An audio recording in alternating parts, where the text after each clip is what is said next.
Merci beaucoup.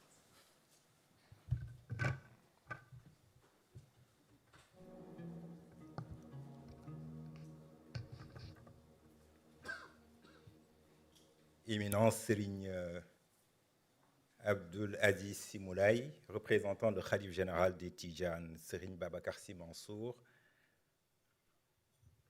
Excellence Monsieur Baye Mokhtar Diop, ambassadeur du Sénégal en France, Monaco et Andorre, représentant le gouvernement du Sénégal.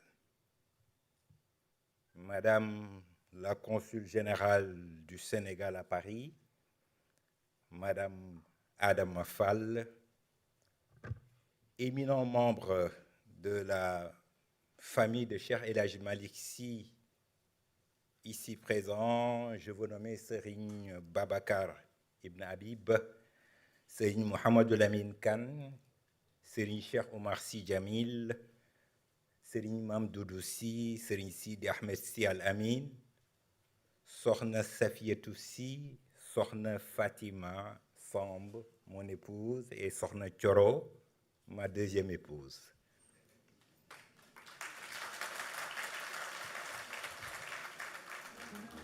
Oui, parce que c'est l'épouse de mon jeune frère, Serigne Sidi Ahmed, ici présent.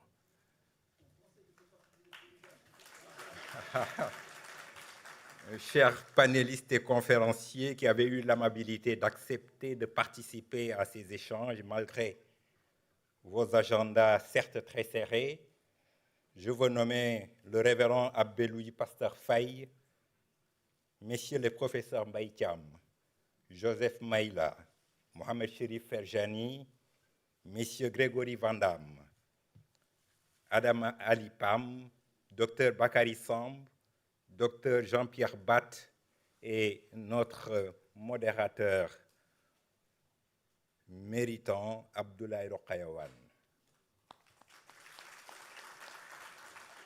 Mon cher Ben Cherfaï, président de la Daïra Sope Nabi France, et son épouse Sokhna Khadija, éminents membres de la Daïra Sope Nabi et de la Zawiya Tijane ici présents. Mesdames, Messieurs, chers participants, distingués invités en vos rangs, grades et qualités, tout protocole respecté. Nous réunir ce jour à Paris dans cet espace de l'Institut du monde arabe, symbole à la fois de l'amitié entre les peuples, de la fraternité et du brassage interculturel, pour convoquer le thème du dialogue des cultures et des religions, plus qu'un simple exercice intellectuel, est un acte de foi. Une foi en l'humain, en sa prodigieuse capacité à construire pour lui et pour l'autre un avenir commun, malgré les différences qui semblent les séparer. Ce n'est pas un hasard si la Daïra Sope Nabi et la Zawiya Tijaniya, deux organisations sœurs qui sécrètent la même sève spirituelle, celle de la Tijaniya, ont encore choisi Paris pour y rappeler les vertus du dialogue, pour y exorciser les démons de l'enfermement idéologique et de l'extrémisme et partager l'expérience d'un islam d'ouverture parce que des sens soufis, un islam qui embrasse l'autre au lieu de le rejeter, un islam qui exalte la différence et la diversité au point d'en faire une revendication. C'est la promotion de cet islam d'ouverture, respectueux de l'esprit républicain et des lois qui le sous-tendent, qui nous a valu, depuis l'année dernière, d'institutionnaliser cette rencontre de Paris comme une tribune pour échanger sur les valeurs universelles que nous partageons et qui nous sont inoculées par le biais de notre substrat spirituel. Tout aspirant au vivre ensemble et au dialogue des cultures ne peut s'empêcher de frémir de bonheur en lisant ce verset du Coran qui sonne comme un véritable hymne à la différence et à la fraternité humaine. وَكَذَلِكَ جَعَلْنَاكُمْ شُهُوبًا وَقَبَائِلَ لِتَعَارَفُوا. Nous vous avons érigés en peuple et en tribus différents pour que vous appreniez les uns des autres. Tout aspirant de cette belle école humaniste de Tiwawan, celle créée par le saint patriarche El Hadj Malick Sy, qu'Allah subhanahu wa ta'ala soit satisfait de lui, ne peut qu'avoir dans son ADN cet amour du prochain et ce sens de l'universel. Lui qui a très tôt interdit l'étroitesse d'esprit et l'ostracisme dans les murs de cette cité idéale qu'il voulait dédier à l'amour de son Seigneur, je dirais à l'amour tout court, car l'amour de Dieu, tout comme sa miséricorde, embrasse toutes ses créatures, quelle que soit leur foi ou même leur manque de foi. Wa rahmati wasi'at kulla shay. Et Sanaï, un des grands maîtres soufis, disait quelque part que la foi et même l'impiété couraient toutes les deux sur le chemin de Dieu. Cette application malikienne de la culture de la paix est conforme à l'invite coranique de la sourate Youssouf, verset 25. Wallahu yad'u ila daris salami wa yahdi man yasha ila siratin mustaqim. Allah appelle à la demeure de la paix et guide qui il veut vers un droit chemin. Mesdames et messieurs, si nous avons choisi ce thème, c'est parce que le constat est alarmant. Il y a dans ce monde une inflation symptomatique de dialogue. Les cultures et les religions ne se parlent plus ou ne se parlent pas assez. Et le résultat est plus que catastrophique, car lorsque les voix se taisent, alors les armes prennent la parole. La haine et la négation de l'autre se banalisent. Et comme me l'a appris un jour, non pas un imam, mais un prêtre catholique bien de chez nous, parce qu'il est sérère, et que moi aussi je suis sérère. Et de façon très imagée, dans les coulisses d'une conférence organisée par la Zawiya Tijaniya, il me disait, je le cite, « Lorsque deux individus sont enfermés dans une pièce, s'ils ne se parlent pas au bout d'un certain temps, ils finiront par se donner des coups de poing. » Voilà.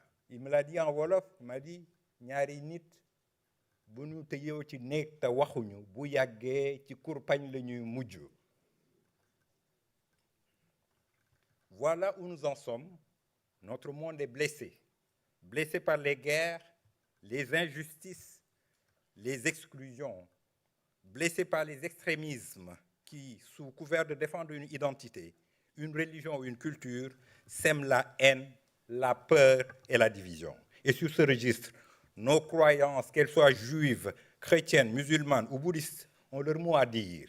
Elles peuvent certes apparaître dans bien des cas et bien des circonstances comme le venin, mais elles secrètent toujours en elles, par la puissance des vertus cardinales qu'elles promeuvent, l'antidote qui nous fait revenir à nous-mêmes pour bâtir une société humaine plus juste, plus tolérante.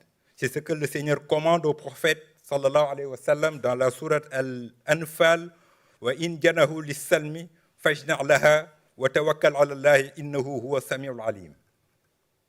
Et s'il s'incline à la paix, incline vers celle-ci, toi aussi, et place ta confiance en Allah, car c'est lui l'audient, l'omniscient. Le dialogue des cultures et des religions n'est pas un luxe de salon, c'est une urgence vitale, un outil de guérison, guérir nos sociétés des préjugés, guérir nos cœurs de la peur de l'autre, guérir notre jeunesse de la tentation du repli ou de la radicalisation.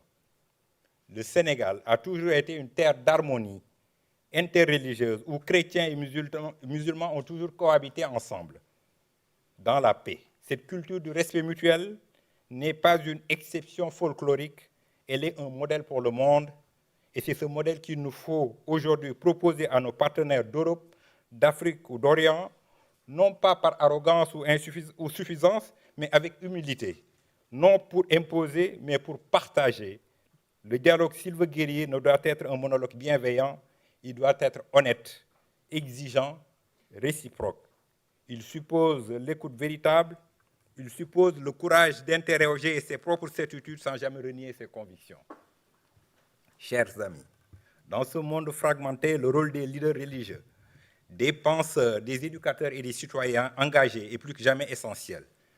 C'est ensemble que nous devons ouvrir ces espaces de parole, ces cercles de confiance, ces rendez-vous du donner et du recevoir. C'est donc avec la bénédiction du Khalife général des Tijanes, Serigne Babacar Sy Mansour, qu'Allah l'assiste dans sa mission et lui prête santé et longévité, que nous sommes venus communier avec vous et montrer qu'un autre monde est possible, loin des clivages, loin des réflexes qui ostracisent. Mesdames, Messieurs, je ne peux clore mon propos sans vivement remercier son Excellence, Madame Christine Fage, ambassadrice de France au Sénégal, qui a cru en cette rencontre dès le début et nous a ouvert bien des portes au niveau institutionnel ici en France et au Sénégal. Elle nous a facilité bien des procédures pour l'obtention des visas pour notre délégation. J'associe à ces remerciements d'éminentes personnalités qui nous ont accompagnés, Cheikh Ahmed Tidiane Seck, Abdoulaye Ngalgou, Khalifa Ababacar Sarr et Babacar Tal. J'y associe, au nom de nos deux organisations, la presse nationale sénégalaise, la RTS, Malikia TV, le journal Le Soleil, qui n'ont ménagé aucun effort pour couvrir cet événement. Mais la palme revient à Seydi Ben Cheikh et aux vaillants membres, femmes et hommes de Sope Nabi pour leur hospitalité désormais légendaire. Une pensée enfin pour tous ceux qui devaient participer à cette conférence avec nous, mais du fait des aléas de procédure, n'ont pas pu se joindre à nous. Qu'Allah subhanahu wa ta'ala bénisse cette conférence. Wassalamu alaikum wa rahmatullah wa barakatuh.